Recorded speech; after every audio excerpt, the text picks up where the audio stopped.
గుర్తుపెట్టుకోవాలి. Digital technology ఉందా, human relations ఏం జరుగుతుంది అదంతా వదిలేసి ఇంక ప్రజెంట్ చెప్పండి. ఇంకేం జరుగుతుంది హ్యూమన్ రిలేషన్స్లో? From the point of mother, from the point of father, from the point of son, from the point of sister, from the point of grandfather, from the point of wife. How technology is affecting these personalities, human relationships? Just make a guess.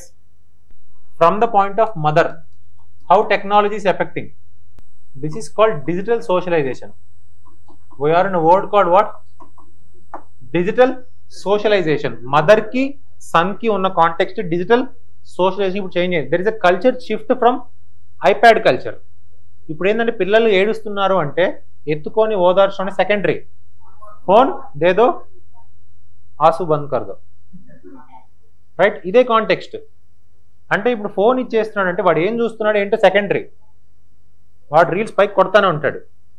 1 year 2 year baby కూడా ఇదే పని చేస్తుంటారు. అవునా కదా? చూస్తున్నారు లేదా? చూస్తున్నారు. అంటే ఇప్పుడు ఒక అమ్మ చేయాల్సిన ఒక సోషలైజేషన్ ఆస్పెక్ట్ అగైన్ మళ్ళీ ఫెమినిస్ట్ అంటారండి. అమ్మ ఎందుకు చేయాలి, నాన్న ఎందుకు చేయకూడదు, ఇది ఫెమినిస్ట్ ఆస్పెక్ట్. బట్ ఇదంతా వదిలేసేయండి. అల్టిమేట్లీ ఎవరు డిస్ట్రాయ్ అవుతున్నాడు? నీ చైల్డే కదా. నువ్వు కొట్టుకున్నావు, బాగానే ఉంది. నీ ఐడియాలజీ నీ డిఫరెన్స్ అవ్వడం కొట్టుకున్నావు, మధ్యలో నాశనం అవుతుంది ఎవడు? నీ చైల్డే కదా. బట్ ఆ మినిమం ఇంకిత జ్ఞానం should be there for a human being, right? మనిషిగా పుట్టాక ఉండాలి అది, mother or father, whoever it may B.